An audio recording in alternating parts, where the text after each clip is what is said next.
Дараагийн мэдээг танилцуулъя. Украин улсын хувьд Америкийн нэгдсэн улстай энхийн төлөвлөгөөн дээр олон зүйл дээр санал нэгдсэн байна. За гэхдээ зарим нэгэн санал нэгдээгүй зүйл байгаа гэдгийг Украин улсын ерөнхийлөгч Зеленский мэдэгдэж байна. За тэрээр мэдэгдэхдээ Украин Америк дайныг зогсоохоор хэд хэдэн асуудлаар голлон нэгдсэн ойлголтод хүрсэн ч гэсэн Украины зүүн бүс нутгийн нутаг дэвсгэрт хэн ямар улс хяналт тавих мөн Запорожигийн цөмийн цахилгаан станцын менежментийн асуудал хүртэл шийдэгдээгүй байгаа гэж хэлсэн байна. За Америкийн нэгдсэн улсын зүгээс Оросын холбооны улсын оролцогчдод хамгийн сүүлийн үеийн 20 зүйлтэй төлөвлөгөөг танилцуулаад байгаа юм байна. За энэ үед бол Зеленский энэ мэдээллийг хийж байгаа юм байна. За Украины зүүн хэсгийн Луганск болон Донецк мужууд нийлүүлээд Донбасс гэж нэрлэгддэг энэ бүс нутгийн ирээд бол хамгийн хэцүү цэг нь бол яриа хэлцээний цэг болсон гэж онцолж байгаа.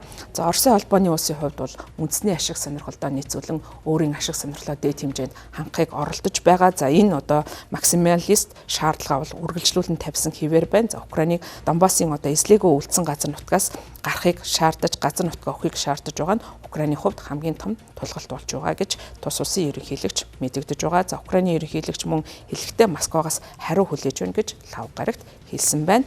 Вашингтоны хувьд хоёр улсуудын хооронд буулт хийх боломжийг олгох зорилгоор эдгээр бус нутгийг чөлөөт эдийн засгийн бүс болгох санал гаргаж байгаа. Украин улс тус бус нутгийг цэрэггүй болгох тогтвортой байдлыг хангахын тулд олон улсын хүчин, цэргийн хүчин оролцоолохыг шаардаж байгаа гэж Зеленский хэвлэлийн баг хурал дээр хэлсэн байна. За Украины байр суурь бол эдийн засгийн чөлөөт бус байгуулах аливаа орлогыг бүх нийтийн санал асуулгаар баталгаажуулах ёстой. Энэ нийцийн дүндээ шийдвэр гаргах эрх мэдлийг Украины ард түмэнд олгох чухал үйл явц юм гэж онцлсан байна.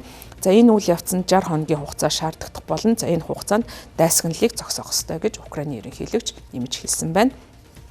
Украины санал болгож байгаагаар цэргүүдийг гаргахын тулд хэр хол зайд байрлуулах, олон улсын хүчнийг хаана байрлуулахыг тодорхойлох энэ илүү хэцүү яриа хэлцээг өрнүүлж болзошгүй. За эцсийн дүндээ энэ төгсгөлөнд бидэн тохирох эсхийг ард иргэд маань сонгох ёстой гэж Украины ерөнхийлөгч хэлж байгаа. За Оросын холбооны улсад эзлэгдсэн байгаа Европын хамгийн том эрчим хүчний үйлдвэр болох Запорожигийн цөмийн цахилгаан станцын ирээдүйд ямар менежменттэй байх нь бас нэгэн маргаантай асуудлууд болж байгаа юм байна. Дайныг зогсоох талаарх энэхүү төлөвлөгөөнд зарим нэгэн бас маргаантай асуудал байгаа. За үүний нэг нь Оросын холбооны улсад эзлэгдээд байгаа Европын хамгийн том эрчим хүчний үйлдвэрлэлийн төв болох Запорожигийн цөмийн цахилгаан станцад ирээдүйд ямар менежмент тогтоох талаарх асуудал болж байгаа. За Америкийн нэгдсэн улсаас санал болгож байгаа зүйл нь бол Америкийн нэгдсэн улс Украин Оростой хамтран талууд тус бүрдээ тухайн цахилгаан станцад тэнцүү хувь эзэмших консорциум байгуулахыг санал болгож байгаа юм байна. Гэвч Зеленский Америкийн нэгдсэн улс Украины хамтарсан ийм консорциум байгуулах саналыг эсэргүүцэж байгаа. За учир нь гэвэл хэрвээ ийм хамтарсан консорциум байгуулсан тохиолдолд Вашингтон өөрийнхөө хувиа хэрхэн хуваарлахаа шийдэх боломжтой болно. За магадгүй энэ хувиа Оросын холбооны улсад шилжүүлж магадгүй гэсэн ийм хардлага Украинд байгаа учраас энэ саналыг эсэргүүцэж байгаа юм байна. За мөн Украины зүгээс Запорожиа цахилгаан станцтай холбогдсон эзлэгдсэн Энихорадор хотыг цэрэггүй чөлөөт эдийн засгийн бүс болгох санал тавьж байна гэж хэлсэн.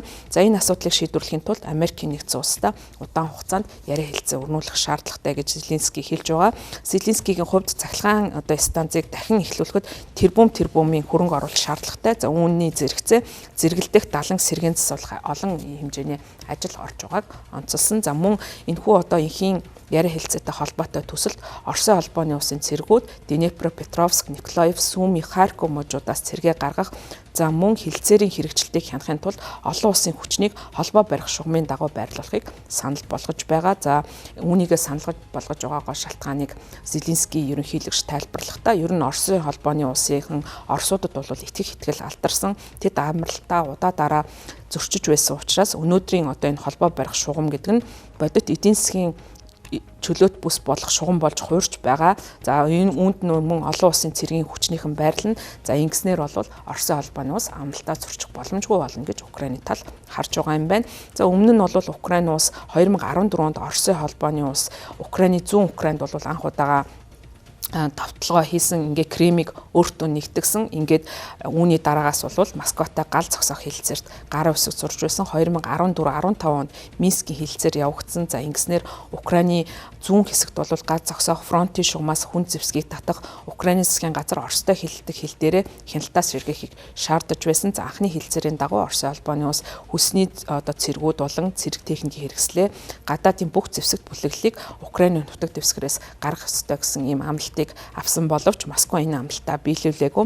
2015 онд Москваас цэргүүдээ илгээсэн 2 дахь хилцээр болох Минскийн 2 дугаар хилцээрийг хэрэгжүүлэх гаргах шалтгаан болж ирсэн. За энэ хүү 2 дугаар хилцээр нь 2022 оны 2 дугаар сард Оросын албаны улс Украин руу бүрэн хэмжээний тавталгаа хийснээр бүрэн хэрэгжээгүй ийм байдал үүсэж байгаа. За тийм учраас Украины зүгээс гэрээний хэрэгжилттэй холбоотой болгоомжлол байгаа учраас олон улсын зэвсэгт хүчнийг бол Украинд байрлуулах ийм санал гаргаж байгаа. За мэдээж хэрэг Оросын албаны улсын зүгээс альва олон улсын хүчнийг Украины нутаг дэвсгэр дээр байрлуулахад төдийлөн таатай хандахгүй байна. За ийм учраас талууд бол дахиад энэ асуудлуудаар яриа хэлцээ өрнүүлэх магадaltaй байна. За яриа хэлцээний үр дүнд талууд ямар хэмжээнд буулт хийсэн дараагийн энэхийн хэлцээний төлөвлөгөө ямархуу хэлбэр мөн зүйл агуулгдсан байхад бол гол нөлөөлөл үзүүлэхээр байгаамаа.